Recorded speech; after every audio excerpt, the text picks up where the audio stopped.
Hello, everybody out there watching this Zinetopia love stream on Valentine's Day. So either you have plans maybe later on with that special somebody, or perhaps you are going to watch this later on, and that's okay. If you're busy, it's a lovely Saturday afternoon on Valentine's Day, and a lot of pressures to make sure that you are uh, maintaining commitments and all that kind of stuff. And Valentine's Day is the day for that.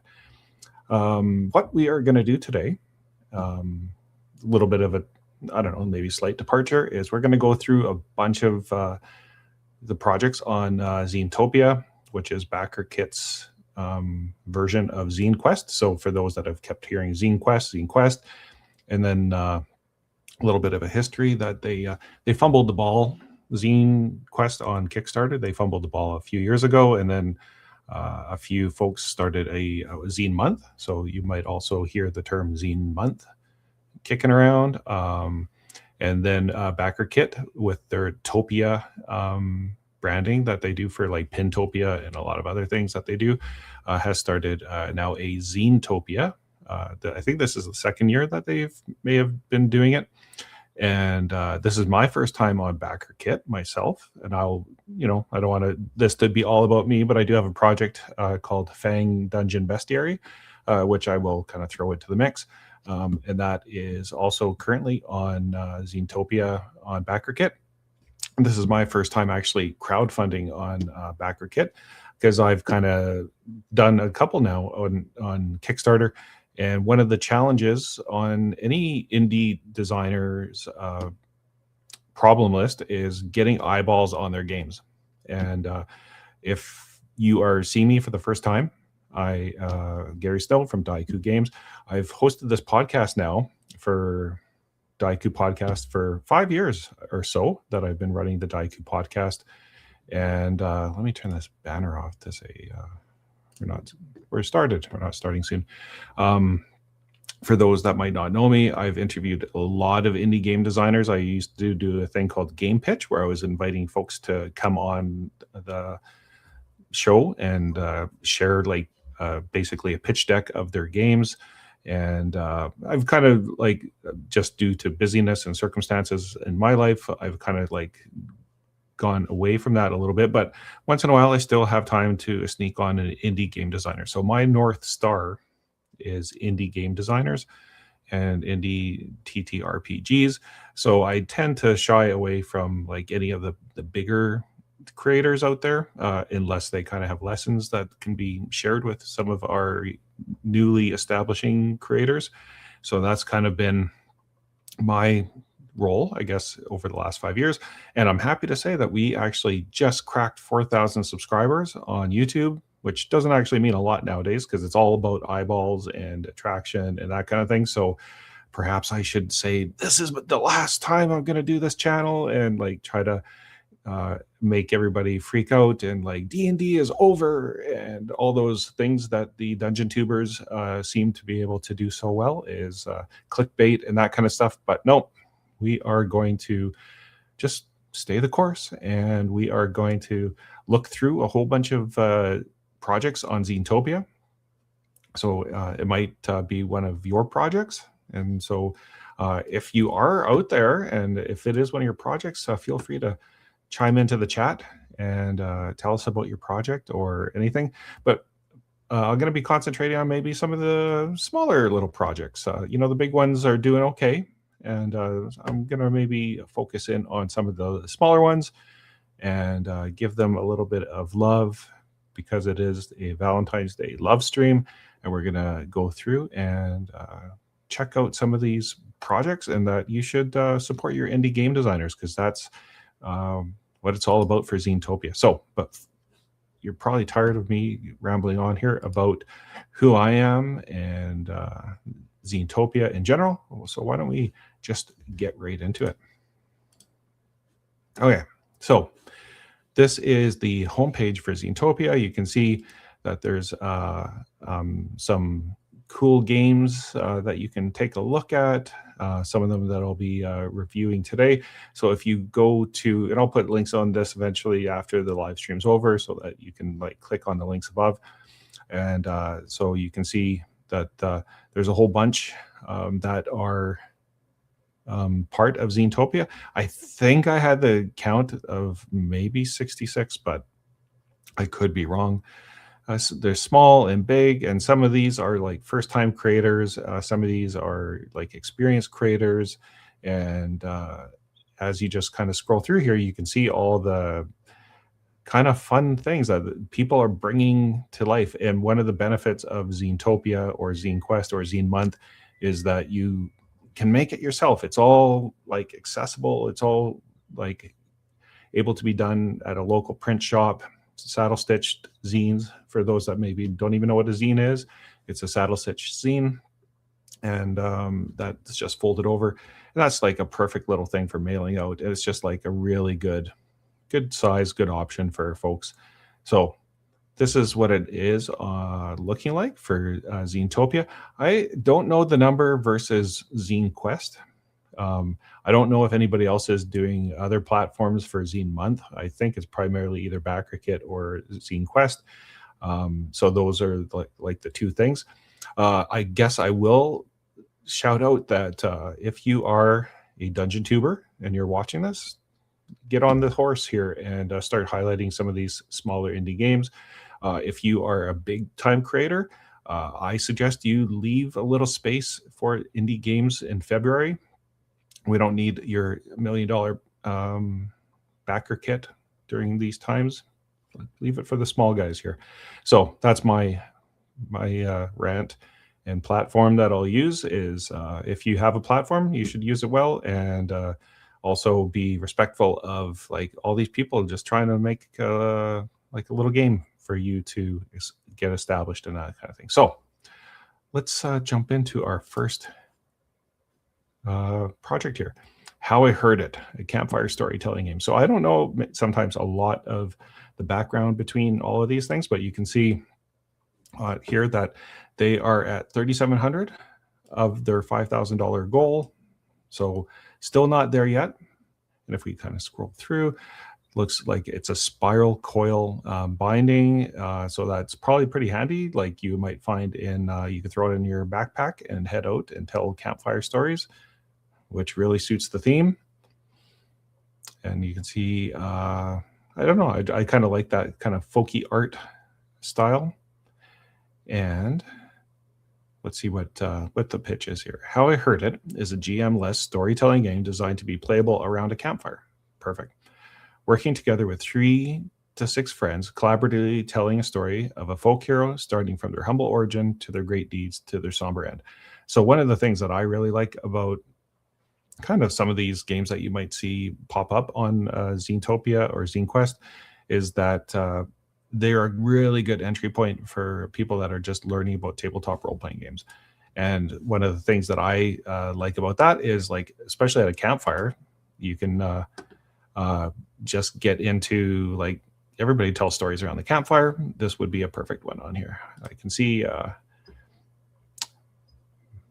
Matthew Payers, and I think we're going to be featuring one of Matthew's projects up here shortly. So anyways, welcome, Matthew. Glad you could join us here today, and feel free to tell us more about your project as it comes up. And I think I even said, hey, Matthew, do you want to even come on the show? So if you want to shoot me a message, I might even be able to sneak you onto the live stream here if you're set up for that. If not, cool. Or if you're shy, that's cool too. So where were we? The campfire. It's a just a good entry point. I think there was a video about maybe 4 or 5 months ago, and I'm not like a live play watcher, but I forget her name, but she was like interviewing like that movie star. I think he was in Walking Dead. I don't even know his name. Anyways, she said, hey, do you want to play D&D? And he's like, well, what do you mean? And she kind of just said, let's just play. And they didn't have any dice. They didn't have any papers, pencils. And she basically, you know, it's the act of being part of an immersive story and being able to actually actively participate in that story. So that was super cool that she basically made him kind of go, oh, this is what tabletop role-playing games is all about, or role-playing games. And I suspect this might be the same, but you're using one character, it seems. So you are the hero, endless campfire stories, because everybody participates in bringing the hero to life, it looks like. So that's kind of cool. And I like the coil binding. That's another, like, it doesn't have to be saddle stitch. It's just the small little project that you might have in your vision. And let's see who's responsible for that. We got guest writers, another guest writer. And who is this? Who's actually making this? First Pancake Studios, but I don't actually know their name. So they're maybe just using their design name. But anyways, very cool, like that. Let's go on to our next little game here. The Deepest Dark by Ella Watts. The Deepest Dark is a tragic GM-less horror TTRPG about being trapped underground. I always love that about dungeons, is like the idea of just being deep and dark underground, and that's scary in itself. So let's go through here. Look at that nice little zine and a flashlight. And I, for transparency, I have backed this project. It looks like a good one. A mountain has an inside. That is true. And like I said, I really love that about dungeons, is that they just are like almost like living, breathing, dark spaces that you can really explore. I like this art, this line art, and the hatchings. That's a cool photo, just like it makes you feel like you're just like falling into it. Okay, so here is, I'm going to read just a little bit of this. The invocation. Every single person on the planet is going to die. The overwhelming majority of us will be forgotten almost immediately. If anyone was ever aware of our existence, except for by comparatively small number of friends, families, and other human beings with whom we had contact across our lives. But every person is remarkable. I probably bit off more than I could chew for reading all that. But the pledge levels. There's the thank you, digital only, physical zine, more really cool line art. And the Cavers bundle. So this is like maybe a spelunking zine, or spelunking adventures, because you have modern equipment and little geos that you can crack open and cameras. So looks cool. There's maybe going to be the digital soundtrack, audio zine. Anyways, looks fun. I like the idea behind it. And going through there, and they are doing a cross collab with Blight Fall, which we will be covering shortly. So lots of cool black and white art. Here we go. This is the team's first project together. That's cool. And previous work, Pit Crawler and Upriver, Downriver. It's going to be brilliant. Georgia-based Manchester. Georgia is based in Manchester with Ella. Fantastic horror writer. Yeah, anyways, very cool. Writer Ella Watts, she, her. Illustrator Georgia Cook, she, her. And composer, I guess that's going to be the audio component. That's cool. Amber Devereaux, they, them. And accessibility consultant, Luca Brave, he, they.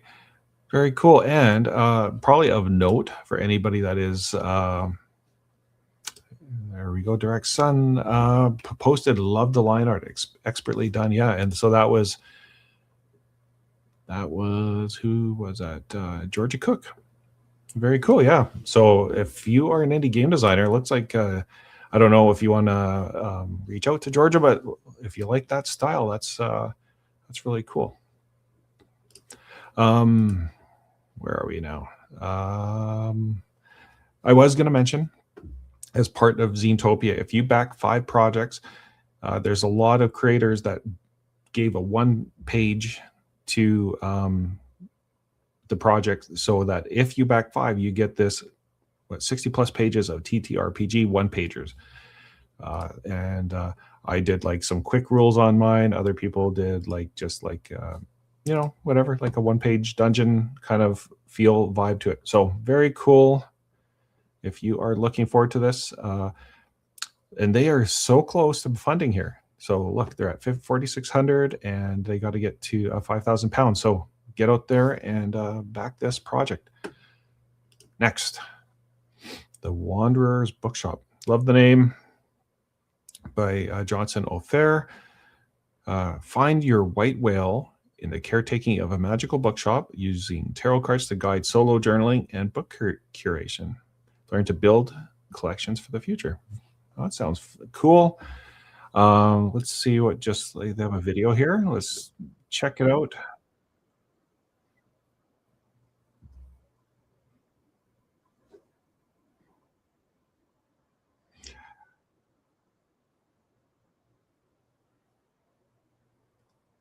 Very cool. Let's keep going here. So yeah, it looks like if you love classic literature, this might be a fun little game for you.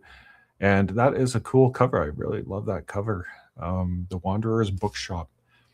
So the bookshop calls you to give it form and rebuild the magic that has lain fallow. Stoke it by undertaking these tasks and more. So it's like a solo journaling. You use tarot cards, guidance and magic of the bookshop, whimsy and chance for your caretaking, collect stories, curios, notes, and books. I think everybody's fantasized of like running a bookstore at some point and like a Harry Potter-esque kind of vibe to it. Magical bookshop simulator journaling game, tarot book driven, play episodically, so it's a slow life game. Junk journal on your way to a keepsake, and parallel play. That would be fun. So I'm assuming that if you're playing along with others, atmospherically printed on high quality recycled paper to mimic a beloved journal, which is awesome. Paper really does the tactile feel of it. Very cool. So there are different pledge levels: the digital bookshop, Wanderer's Bookshop, twin bookshops if you want two of them. Keys to the bookshop. What do you get extra for the 2 pieces of ephemera? I can't even pronounce that.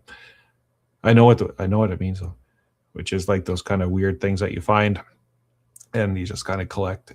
So that's super cool. A book patron, community bookshelves. Looks like there's going to be digital community copies, so that's great. I always like to see that for those that are not able to fully sustain it themselves. But let's see, it is 302 backers, and they're well above their goal. So that's awesome. We're going to see this little project come to life. Next, the Wildest Shape, a multiversal druid subclass for D&D 5e. So I am not personally a 5e player, but I know lots of folks out there. I would say actually the majority of folks out there are 5e players, and they are above their funding goal at 248 backers. That's by Steve Conley. So congratulations on funding. And I'll be a little bit ignorant here because I'm not like a big like kind of class build person, so I'm not maybe the best person to go through this, but I will do my best. The Wildest Shape contains everything you need to add to the Circle of the Fractured Path Druid subclass to your 5e campaign. So that's cool. You can it's a whole book devoted to druids, which are a very cool class. So what's in the book? Rules for the Circle of the Fractured Path Druid subclass, a fun, powerful, and playable subclass for 5th edition. Dozens of pre-gens variants for your druid. A guide for creating each druid's unique fractured talisman. New spells and cantrips like What If and Glimpse. I wonder what those do. New magic items like the Looking Glass and Paradox Coin, and new creatures like Haphazard and Evil Twin. Cool. So there's digital, there's the zine and PDF, hardcover and PDF. So that's a little bit rare for like a zine project, but still cool. There's also 7 PDFs. It looks like there's actually a whole series of these in the past, and all of them looking very similar in scope and scale. And so check those other older zines out. So I'm sure they're probably add-ons, and you get there's some stretch goals here. Deluxe paper, unlocked, more magic items, vinyl sticker. Very close, I think, 6,000. Let me go back up here. Yeah, 300 away from the vinyl sticker. And digital goodies, more digital goodies. So lots of reviews. Check it out. Any award nomination for best supplement. So congrats to Steve. It looks like that might be Steve there. And congrats on funding. And it looks like you've got like a good collection of product and games that you've been making. So well done. Oh, there's Steve right in the chat. Well, welcome. Glad glad you can make it for that moment. So super cool. Any last minute pitches you want to put on the screen here, or just kind of share? Because and like, correct me here, you got 7 former products or games that are builds, subclasses.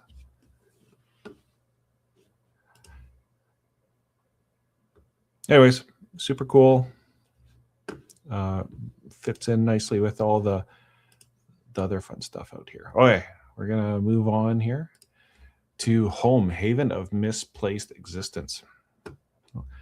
So Home, Haven of Misplaced Existence is a tactical TTRPG set in a cyberpunk horror setting. Players take on the role of a party of adventurers affiliated with a Goblin Slayer-style guild located in a futuristic dystopian metropolis. That seems like a good mashup of... we got a note from Steve. No problem. I'm very happy that that you could get a little light and a little love on Valentine's Day. Hey, Home of... where were we? Dystopian future. It looks like everything's kind of mashed together.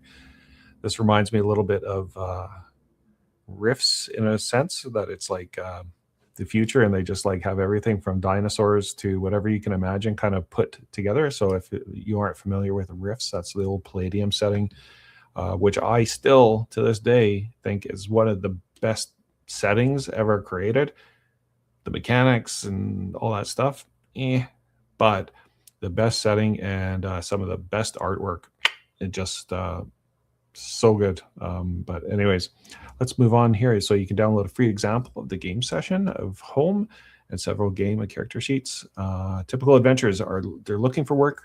They reach the local adventurers guild, of which they are regular members. They greet the employees and socialize or argue with their colleagues over a mug of beer. They approach the quest board divided according to their rank. They take the one with the characteristics and reward suited to their skills, notify the guild secretary, and off they go, off to the adventure. So it's kind of a built-in kind of fun adventure one-shot. And cyberpunk sci-fi themes, claustrophobic corridors, and a dystopian science fiction metropolis. That's fun. And I always love a good acronym. So Home, Haven of Misplaced Existence is good.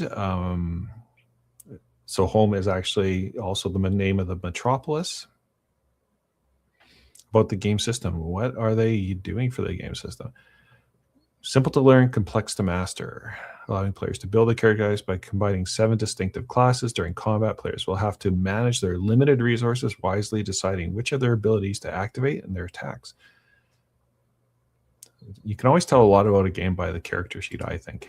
You can kind of just see they've got hit points, bleed token. That's cool. Mark token, weakness token. So lots of tokens. It looks like if you got hit or are bleeding out, that kind of thing. Super cool. And made by Marco Calasella. I might be mispronouncing that. Celesella. Okay. Marco, you can let me know how I butchered that if you're watching. But very cool. Love to see that mix up and mash up of different genres. Let's move on to the next one. Great Hexpectations. A zine full of hex-based resources for your favorite TTRPG. So it looks like it might be just a system agnostic in a sense, but we'll find out. It's a zine about the multiple ways the humble hex can be used at your tabletop RPG, including a hex crawl that allows you to string all those ways together. Hex, the latest in TTRPG technology. So I did not know this. When Genghis Dickens invented the hexagon in 1499, little did he realize the impact his invention would have on the tabletop, was a turnip top role-playing scene. Fast forward 26 and 3/4 years later, and its influence is everywhere. And that is true. The hex, whether it's a tactical fighting game or it's hex crawl, it's been used. And I bet you when he invented the hex, little did he know that we would be moving little meeples around on the board, little minis. So that's cool. A5's seen. Slow down, old timer. Explain this new technology. So it's a point crawl. So it's a point crawl, not a hex crawl. This is a hex crawl without the admin. It shrinks the journey down to the series of interlinked points on a hex map and abstracts the journey between those points. As a DM, you are free to add random encounters between those points, make role-play moments, or hand wave the boring stuff as befits your style, which is always good. Just make it use it as you need to. See below here for an example of the point crawl that will be featured in the zines. Other zines will include the Hibiscus Monks Open Garden Tour, the King's Whim, Annual Point Crawl Pub Crawl, and the Gargery Rapids, as you see below. I'm probably not pronouncing Gargery. Maybe Gargery Rapids. Cool. So it's more like a point crawl. Matthew says, I love the writing on this one. Just fun. Yeah, it looks cool. A hex flower. Dynamic rollable table with memory rather than a rollable table that spits out the results with no regard to narrative coherence. A hex flower gives you outcomes that feel logical and cumulative. So it came to my attention. It looks like somebody, Goblin's Henchman, a famous blog in the OSR space, I believe. In turn, he credits Daniel Sell, the Troika creator, with his blog for the idea. Praise due to them. Support them if you can here and here. The cool thing about these little tables is that they even work solo. Cool. So I'm guessing that basically what happens is you go, I haven't read the blog post, but it seems like the coherence is that like the hex next to it is designed to actually feel like it's meant to be next to you. So Hexy encounters, can I bring my wife? Perfect for Valentine's Day, the pun. Yeah, everything is fun on this one, as Matthew said. And let's see where they're at. It looks like they also have a bunch of stuff that you could add on. So if you are interested in this, where are they at? They are well above their funding goal of £200 with 151 backers, a greedy Gorgon Press. So congratulations on that.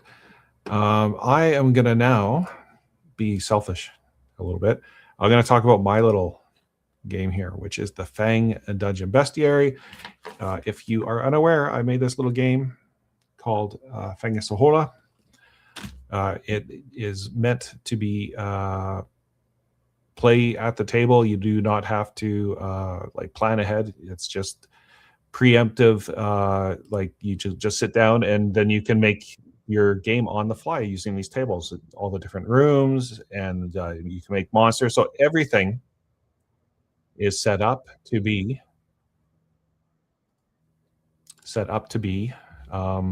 just done on the fly. And because the way I designed the game, it's also all player facing roles, and the cognitive load is easy on the GM. Like you just basically have to facilitate what's happening.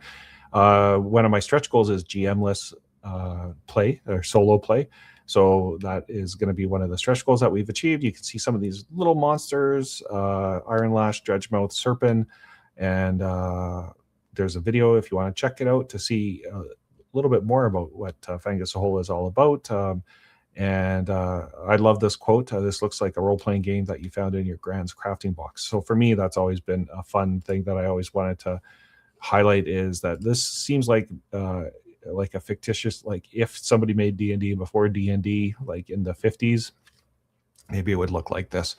You can buy the core rules, and there's 2 adventures: the Eye of Kia starting adventure, where you are trying to return the Eye of Kia to the top of the Hellgrind Mountain, which is the place where Kia is a demon imprisoned, and he's set to come back unless you place the eye there. And King Kringle, who has been kidnapped by the Pumpkin Prince. You can see some of the Pumpkin Prince and his bad seeds, and the Slinger Vaxed, the pumpkin with the vines, and you can see the Eye of Kia stuff, and you can do little add-ons, quick rules. And I've been hoping to foster a nice community around this game. You can see we had a Fun with Fang Adventure Jam, and there's some really cool games that you can check out. A lot of them are free, and I'll be discussing Raspberry Juice, which is also another Fang adventure, and Omer Shapira is also on the backer kit, so I will be covering his game shortly.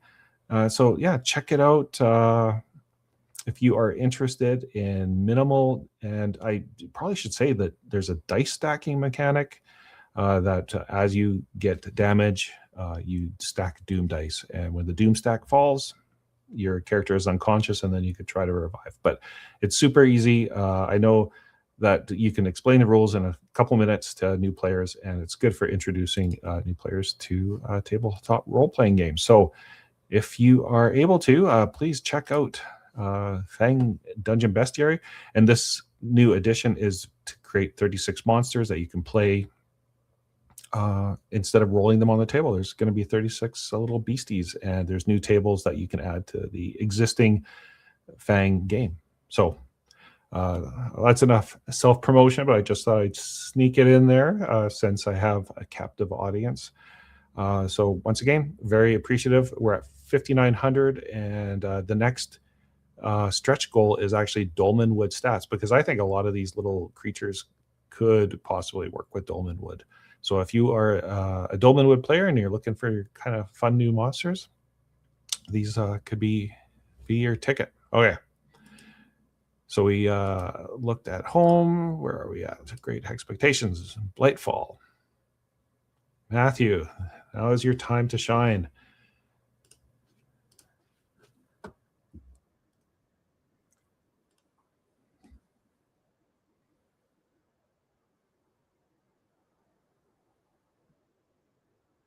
Cool video. I don't know if the video is actually coming through or not. As Matthew said, I've heard of this game.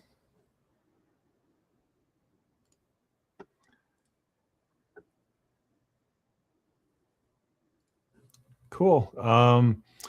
So Matthew is at 4,000. So reach the funny goals. Congratulations, Matthew. Blightfall is a low prep dark fantasy where mutated villagers risk further corruption for the power to defend their home. Focuses on quick progression, intriguing classes, and collaborative world building. 139 backers. Looks like a super cool cover. Dark fantasy TTRPG for GM and 3 to 5 players. So it's a unique system, which is awesome for Zine Quest. Oh, Matthew said the sound isn't coming through, sadly. Okay. I don't know if there's like something I can do on my end. Sometimes when you're streaming from pages, it just doesn't do that. And cover is by, Matthew says, Sarah Mason. Super talented. Yeah, it looks really cool. So unique system, part collaborative world building to create your shared civilization and threats, part narrative and combat engine to play inside your creation. But no matter what you do, your character will eventually become abominations. So it's kind of like Mork Borg, where the world is coming to an end,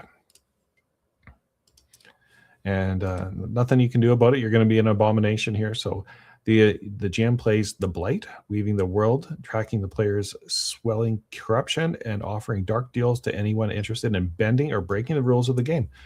Players choose between 6 classes: the Belt Tower, the Harbor, the Garden, the Bonfire, the Cathedral, and the Mausoleum. Each class offers unique ways to shape the world and bend the narrative with their burgeoning power, like twisting time and communing with extra dimensional voices. Very cool. And once again, yeah, the art is like awesome. Did Sarah do all the art? So there's a cross collab with The Deepest Dark that we already reviewed with Ella Watts and Georgia Cook. It's what do you get here? You get your characters, the A5 format, just like the characters. The book steadily becomes corrupted. Well, that's a fun concept. I always love it's like the never-ending story where you feel like you're part of the book. The more blighted the book comes. Cool art. Who did the layout for you? Matthew said, Sarah did the cover. The art inside is mostly public domain art bashing with a couple of illustrations for me. Cool. Did you do the layout as well?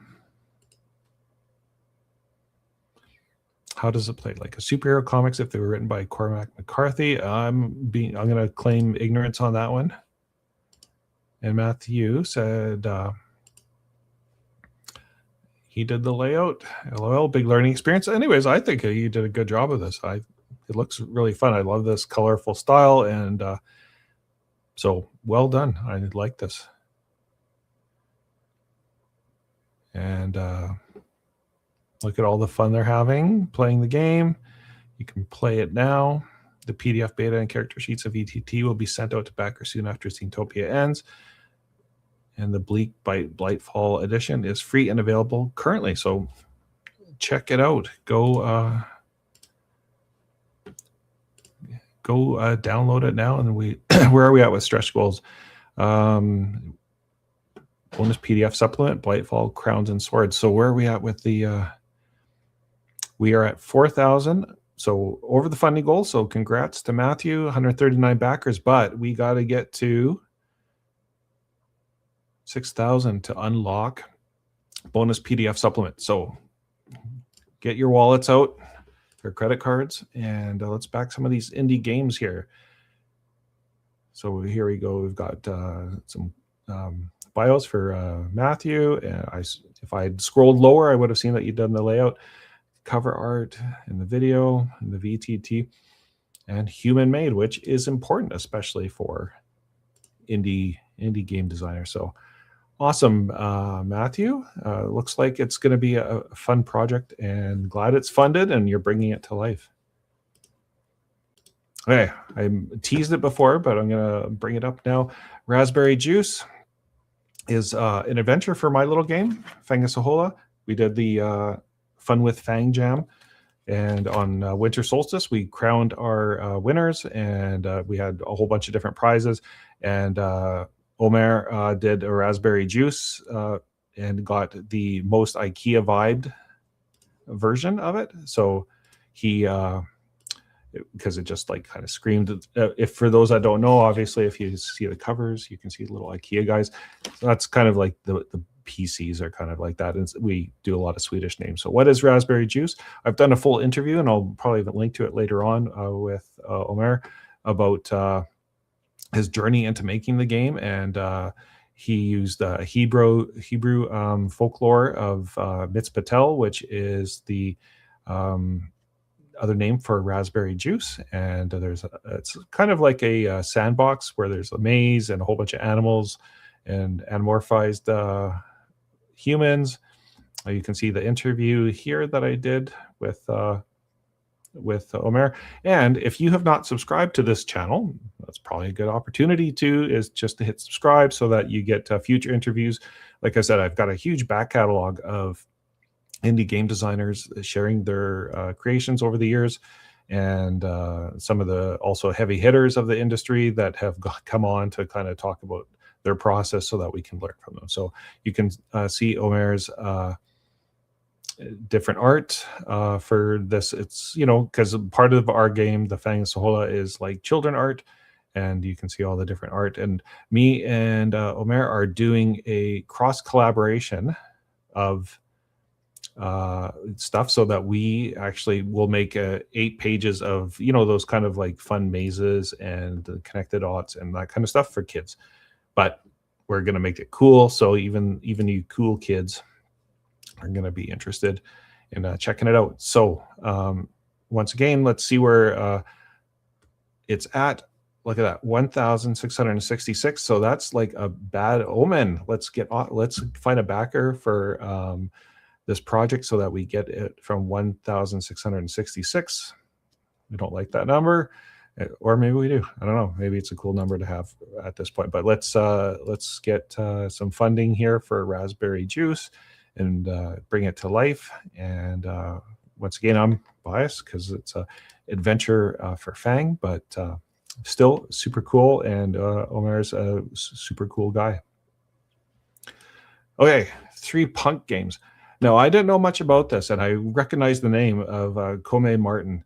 And I was like, where do I know that from? Because you know the way it is in tabletop role-playing worlds, like you hear a name or you hear a project, and then you don't really connect who it is. And then there's finally like a critical mass of like, oh, I know that person, or like everybody kind of knows that person in the industry.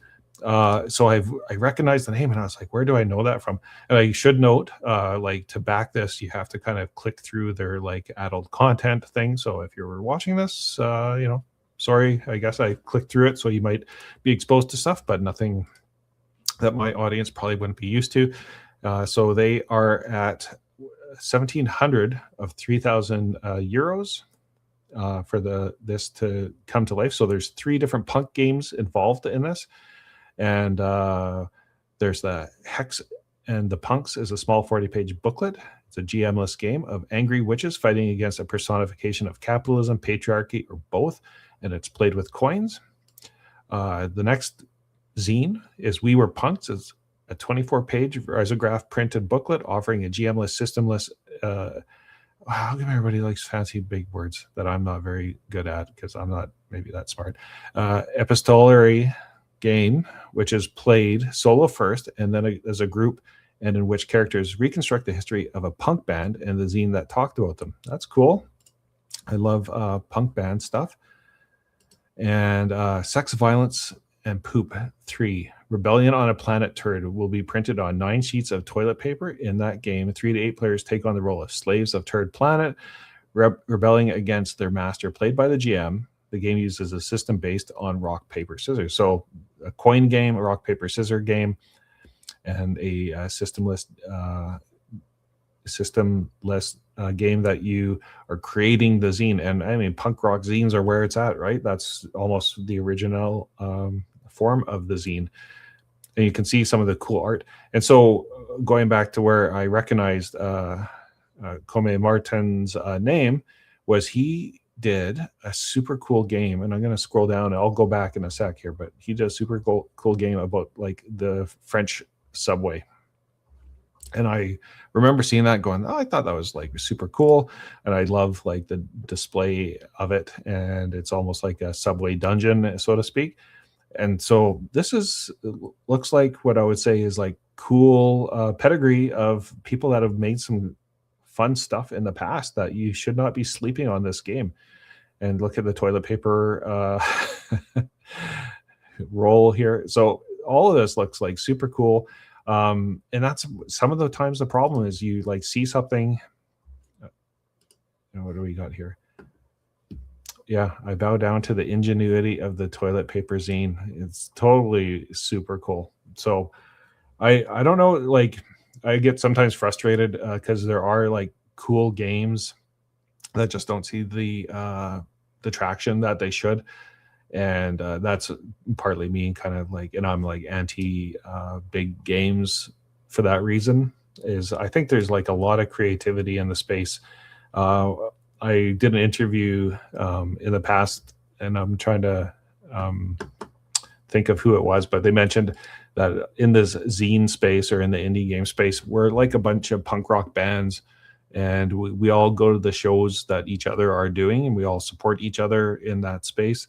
But like we're all bringing our families, friends, and that kind of thing. And hopefully one of us can kind of break free at some point and kind of like get a little bit more mainstream, but not too mainstream, because then you kind of have that sellout factor.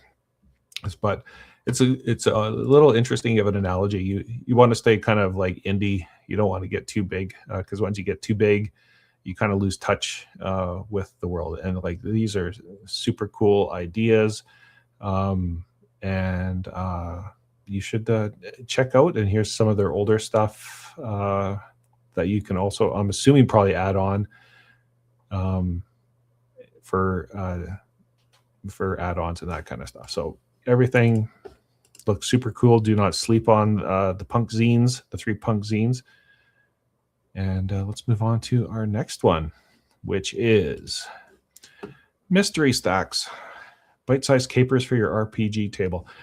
As you know, when you're trying to get young people into games, sometimes you got to have like games that are kind of like more aimed towards them.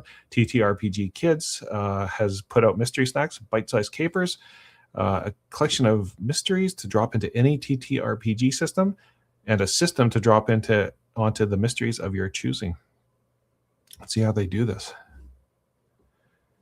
So made to capture cozy, silly, and exciting mystery novel vibes, which everybody loves, like Nancy Drew, Hardy Boys. Mystery Snacks gives you all the ingredients to set up and solve a satisfying enigma with your tabletop RPG.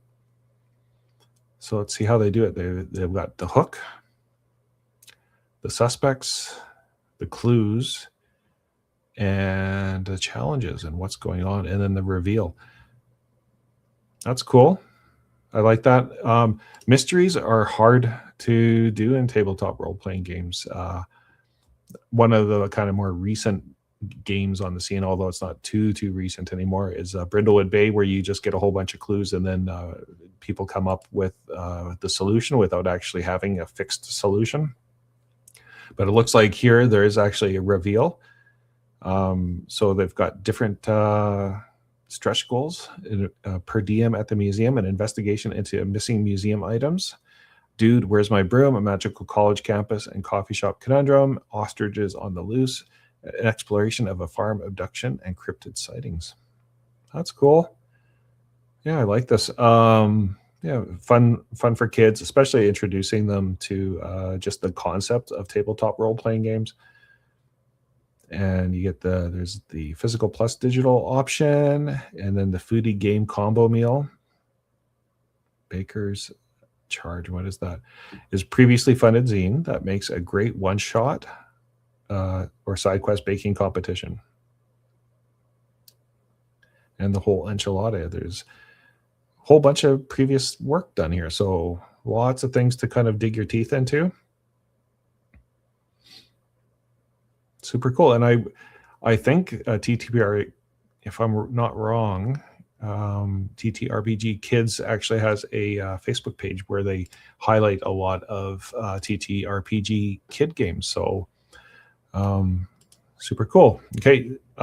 Now, I always love, similar to maybe Fang, is where it seems maybe fun and simple on the outside, but it's actually kind of got like a dark underbelly. And you can see here, Gal Pal Games, a story game about the promises that capitalism makes, the compromise it demands, and the complicated shapes people shape themselves into to make those two things make sense. So they've funded at $891 with 63 backers. So congratulations. So the story, you and your friends are starting a small business. You're so excited for all the good you're going to do. The quality products, satisfied employees and customers, the positivity, armed with nothing but a passion, a $50K loan from your parents, and your highly evolved ethical sensibilities. You're going to make this world better and make a tidy sum doing it. So Don't Torture Your Puppies is a game about an ordinary middle-class group of people running a small business. It's about the promises that capitalism makes, the compromises it demands, and the complicated shapes people twist into. So let's see. I'm guessing what happens is you think you're on the right path, and then you get these challenges that make you corrupted into becoming a bad boss. And how do you cope with all those different things? Fun art, nice, light, 40-page zine. There's different mechanics. You can use clap, 2 sets of resolution mechanics. Very cool. And it looks like they're going to do well. And they did a cross collab with the Black Tower Hack by Coffee All Night Games.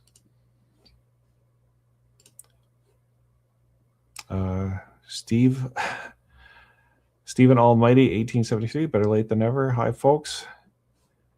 Welcome, Stephen. Thanks for coming and popping in. And then we have Tales from the Cockpit. This is a lost and found game of a giant robot, its many pilots, and the passage of time, and a wretched and alone game of mecha mechanic. So funded 1408 of 400. So congrats, 89 backers. So from a game jam to finished product. So which game jam did you do? Stride up on battlefields of history, carrying out their pilots' will and changing the world.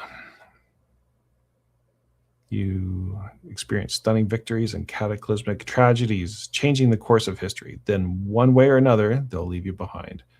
So whoa, look at that. I got to spend some time here. This is the original notes from the Pocket Quest 2023. So for those that might not know, Pocket Quest is a drive-through RPG thing that they put on every summer. I've got a video on it where maybe a couple videos where I've hosted the creators of that or the people that run it. And so look at all these notes on Pocket Quest, and made in bits and bytes and probably way too much of the different colors. Anyways, it looks super cool. I didn't see it as part of Pocket Quest yet, or I hadn't seen it. But anyways, that's very cool that they did that and then now have brought it to a zine format. You can be an engineer, a test pilot, a young civilian, a hijacker, and a transferred veteran. Fulfilled by RPG, drive-through RPG, which makes sense. Lost and found games, the Lost and Found SRD. So you can check that out. Maybe there's some good rules in there. Will there be a list of games covered already? Let's see. I've got, who did I cover? How I Heard It, Deepest Dark, Wanderer's Bookshop, The Wildest Shape was covered. And then we had Home, Haven of Misplaced Existence, and Great Expectations, Blightfall, then Raspberry Juice, and the 3 Punk games, Mystery Snacks, and Don't Torture Your Puppies. And now we're just moving on from Tales from the Cockpit. So that's a catch up on kind of everything that we've done. Next, we're moving on to Worms, a pamphlet box of set for Mothership RPG. I've had Terry on my podcast before. I'll try to maybe do a link to that interview if I can add that as a card later on. And so Terry hails from the same place I am, which is Calgary, Alberta, Canada. It looks like they're doing good. And this is 5 zines. I can't recall if there's 5 creators or if there's some combination of like 4 creators and like some partnered up. So anyways, you get 5 pamphlet zines, and it looks like a box to put them all in, which is always hard because zines are or pamphlet zines are kind of always all over the place. So that's cool that you get a box, and all of them feature worms. So 5 one-shot Mothership pamphlets. Each one is tight, fast, and packed with parasites. 5 distinct scenarios for a 2 or 3 hour build, or 2 or 3 hours of play. So that's always cool that if you need something on the fly, plans fall through, and you go, hey, let's just do a pamphlet zine, which I always find pamphlet zines require like a lot of GM experience. You need to be able to kind of run things on the fly and fill in the missing gaps. But that's also part of the charm, because you're not missing anything per se that you can't just kind of fix yourself.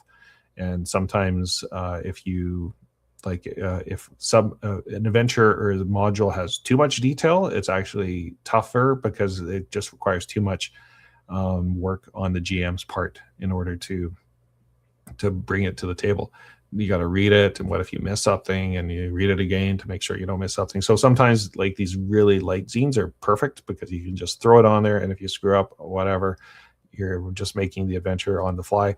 And that, for me, I'm like an OSR person myself, which and not necessarily like, don't read that as OSR as far as it has to be Dungeons and Dragons OSR, but the OSR uh, theory, which is that you just like run things on the fly. I think I did a blog post called "Raw Dogging Your Games," which kind of promotes designing games that are just like meant to be played on the fly. And these like little pamphlet zines are just enough to kind of whet your appetite and just kind of like throw players into it. So pamphlets are cool, and then there's a slipcase. You can get PDFs.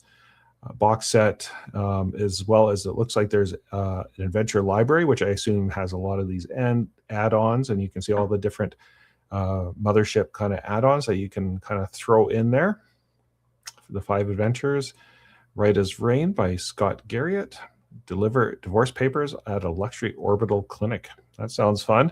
Paradise Park by Clive Lancaster. A once beloved orbital water park reopens with a fresh coat of paint, but your delivery tanker has brought more than reprocessed water. Sunburned guests, desperate teens, and worms. Lots of worms turn this pleasure dome into a nightmare. Payday Gambit. What should be a simple pickup job on a shrouded mining world hides a far richer haul and far deadlier risks. Abandoned equipment. Silicate treasures worth millions, and parasitic deep worms lurking in the trenches. How much are you willing to gamble? And Fracking Worms by Scott Garriott, Clive Lancaster, and Terry Herc. A corporate ice rig shakes apart as radioactive worms swarm the site. Drawn by drilling deep into something vast beneath the planet's crust, workers riot, eco-saboteurs stir chaos, and flying larvae rain from the sky. You've got 3 hours before it all blows. And then finally, Worm Jelly by Scott Garriott, Clive Lancaster, and Terry Herc. A wounded void jelly drifts across the trade lanes, stuffed with psychic pearls worth a fortune. Rival crews carve into its living flesh as cartel thugs, scientists, and scavengers clash inside the labyrinth body of the dying giant. Every step risks waking something even worse. So fun stuff if you're into Mothership, to check that out. So we've got a handful more here. We've got Direct Sons, who I believe was watching earlier. I don't know if you're still with us. A Familiar Tower, which is a zine, a puzzle adventure. So a mind-bending escape room adventure exploring a wizard's manse. Master the rules of the dungeon and use them to your advantage. So looks like this is really well funded. $6,000 target and $12,000 achieved. 411 backers. So congratulations on that. Really good art. That is done by the name's escaping me, but I'm sure it's below. I'm just going to skip down there. How come I can't remember his name?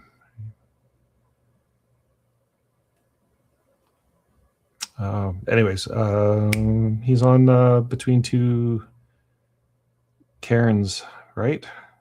Skullboy, there. It's actually it's just written on there. Yeah, Sabamelli. Yeah, Skullboy. There it is.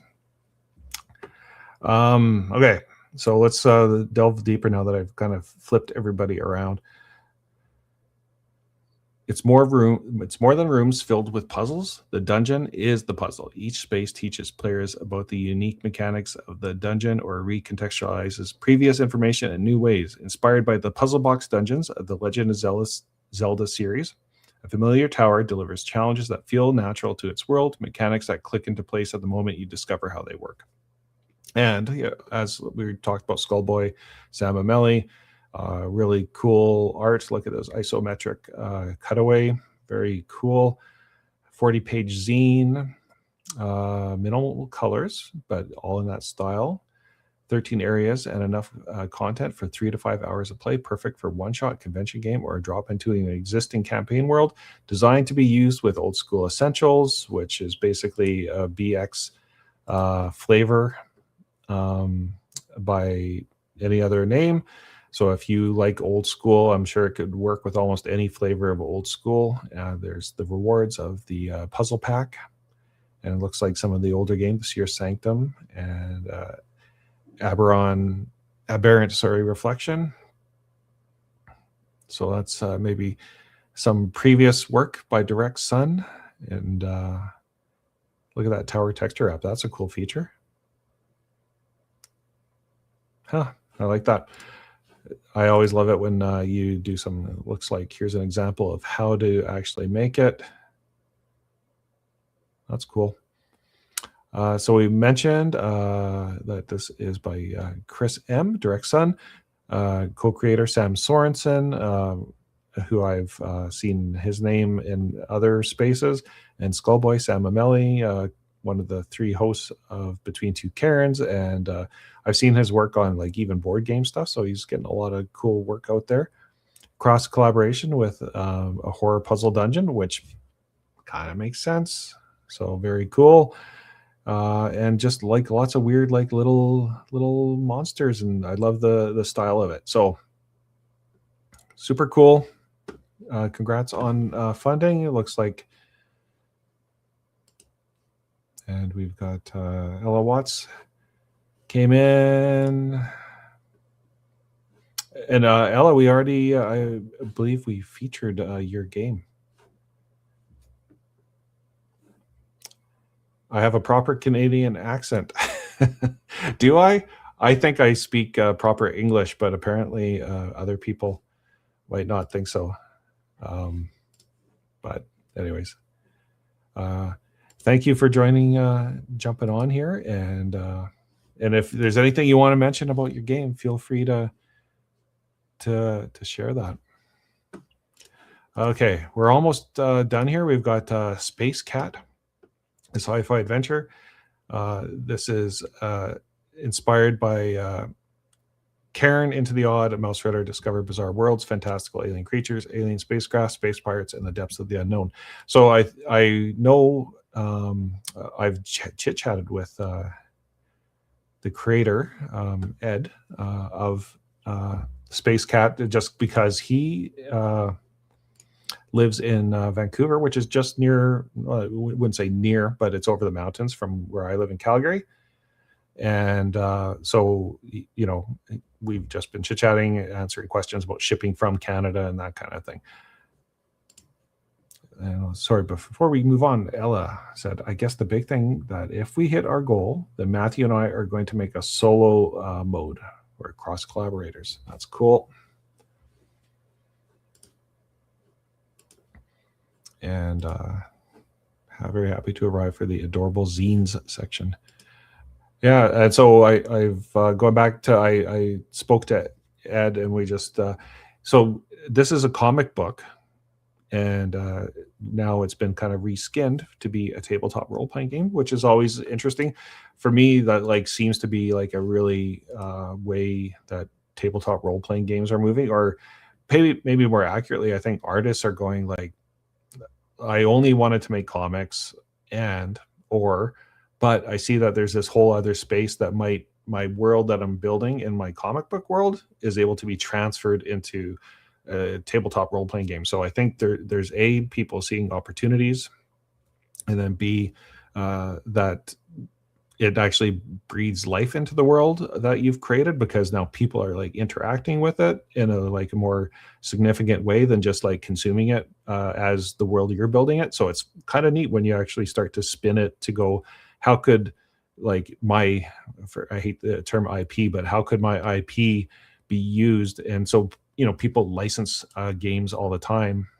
And but you know, over the years you see like even Freely did the Walking Dead thing. And I generally like hate licensed games because you kind of feel like you're locked into like a story that you come to love, like, you know, like the Star Wars role-playing game, but hey, I want to play Luke Skywalker.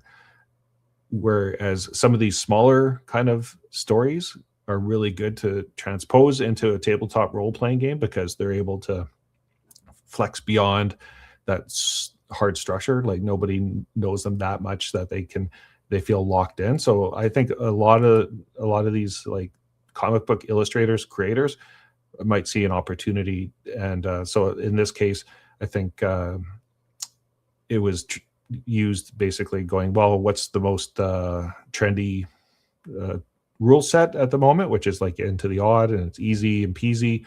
And so that's where Space Cat came from. So you can see some of the cool artwork. And what is Space Cat? It's designed for quick character creation, tools to craft your adventure, and you basically identified a shared debt mission, and Into the Odd is famous for that, where you have a collective debt and you have to go pay it off. You create a ship, create a sector of the galaxy, find a job, and keep flying. So almost like Firefly, but Space Cat, it looks like, and you get to play these cute little creatures. You can see like a lot of the designs here from the comic book, and very cool. And featured in JP Covert, and as was my little game done, Fang Dungeon Bestiary. So if you want to check out that video by JP, and maybe this is a good opportunity to say, like, that's what I really like about JP. I've had him as a guest on my channel, so if maybe I'll try to put a link up above. And what I really like about JP is that he hasn't lost touch with his roots, and he still like loves the whole indie space and creating, and really good example of somebody that has like grown their craft over time but hasn't forgotten their roots. So good model to go after if you are a big dungeon tuber and you don't highlight some of these smaller zines. Like that's too bad. I don't like that myself. You should not forget your roots and highlight some of these like smaller little games. So that's my rant against all you big dungeon tubers that are not doing your part to promote the little guy. Okay, we're almost done here. Fantasy in my backyard. They are just got over their funding goal. So James Quigley and Chase Call, very cool. 167 backers. What's fantasy in your backyard? Urban fantasy cooperative world building game made for 1 to 6 players. Each player takes on the role of a magic community living hidden alongside the mundane world. That's always interesting. Using a physical and digital map of any city to breathe life into real locations and creatures that inhabit them, like talking animals, gods, vampires, wizards, and more. I always love that. Let's see what else. Ooh, I've heard great things about this one.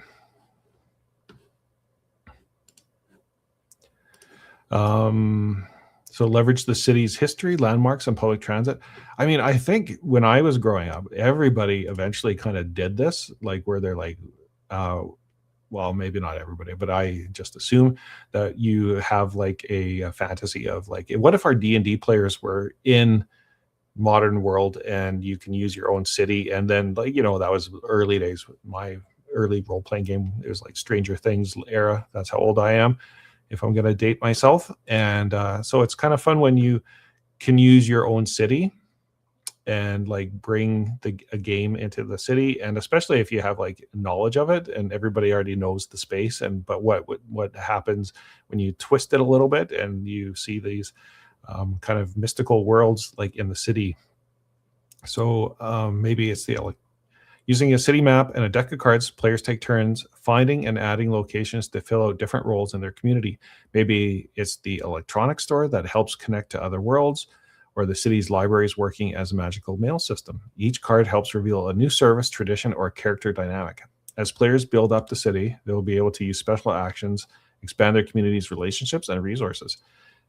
I can't help but think this would be good for, there's a couple games that like Kids on Bikes. There's another one similar to that called Don't Tell Mom and Dad. There's another one, and I've had interviews with the creators of Don't Tell Mom and Dad, and also WHPA Channel 13, which is like a weird little indie game by Joey Royale, where you play a host of a TV station, like in the 2000s, where you had your own TV shows in the public access. So those types of things, these cities might be really cool. So it might be a good tool to add to any of those games where you are exploring mystical cities that are your own, and there's like all sorts of anomalies and magic that is happening kind of behind the scenes. So super cool. Okay, Tent and Bedroll by Sneak Attack Press, and they have funded. So congrats on that. And one of the interesting things about this one was in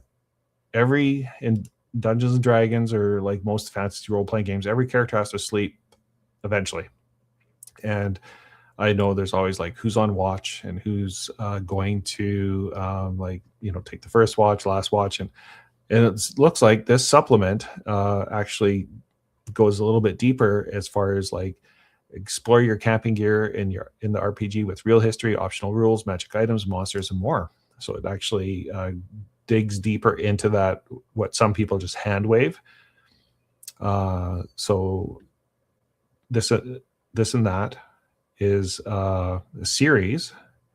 Each book is themed around a piece of adventure gear with history, magic items, monsters, and more. So very cool. And this is, if you want to catch up, you can probably get all of those. And it looks like it's kind of made for 5e or Pathfinder or even Savage Worlds. Huh. Okay, so it's a non-prescriptive game. You can do whatever. And then, okay, finally, my voice is starting to fade. I think this is all we're going to be able to do for today, and I might be able to do another one in the future, but we'll see. Yab bag number 1. So Yab meaning you are beheld. From a burgeoning creative collective, You Are Beheld, comes Yab bag number 1, a zine full of games and ideas for freaks by freaks.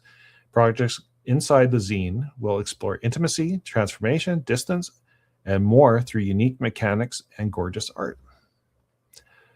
So by freaks for geeks. And so what you get, let's see what's inside. Sunset FM by Wendy Ribston.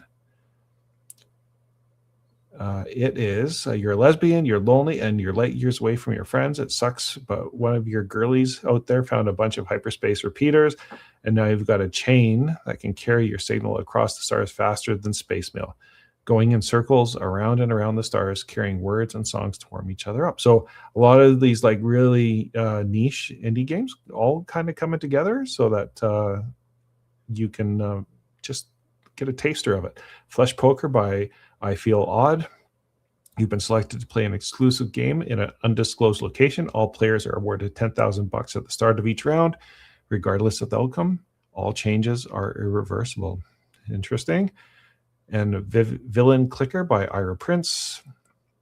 Can't you see that you're rooting your life? You've defaulted on your layer's mortgage. Your last 3 death rays didn't even turn on, and your robo-wife took the henchman.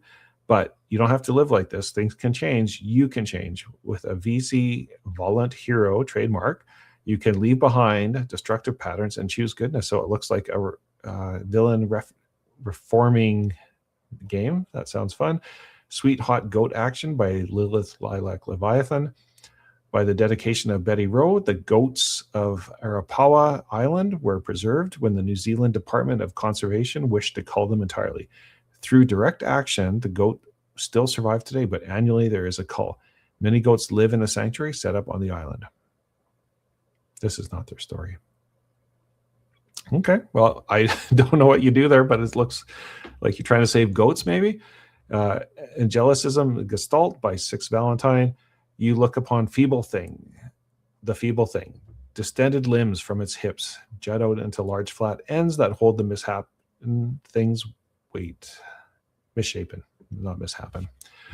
It's getting late in the feed, the love stream. 2 more non-wings extend out from the sturdy center, attached by interlocking thinking meat ligaments that you can divine through your many eyes. A thing made in God's image, unlike you. God's image trembles before you. You tell it not to be afraid. So these look like kind of fun little weird games. Yab bag, grab bag. Cool. Okay. So I'll put one more last plug in for me. If you have the ability to support the Fang Dungeon Bestiary. I'd appreciate it. You can get a whole bunch of weird little creatures that you can add to your game. Little done, and I have an interview coming up with Aaron Green, who designed some of the monsters along with myself, and you can see some of the other add-ons that you can purchase as either part of the game or a bundle. So I just want to say thanks for everybody that kind of joined in, and if you are out there and you're kind of sitting on the fence of like what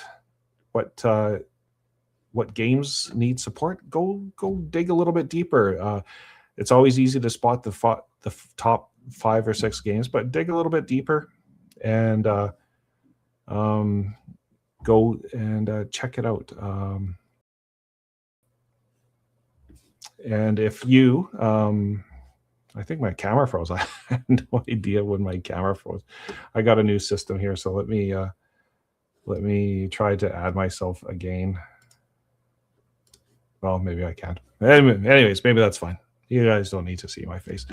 What I do need to share is that Zinetopia is really cool. It allows a lot of creators space to get their feet underneath them in role-playing games. So you should get out there and check them out and support your indie creators, because they are the future game designers. So at the end of it all, just wanted to say thank you for joining the live stream, and wishing you a great Valentine's Day, and hope everybody is gonna get out there and be with their loved ones today. So thanks again, and best wishes to all the creators as part of Zinetopia, and keep making the good, cool stuff. Okay, talk to you all in the near future.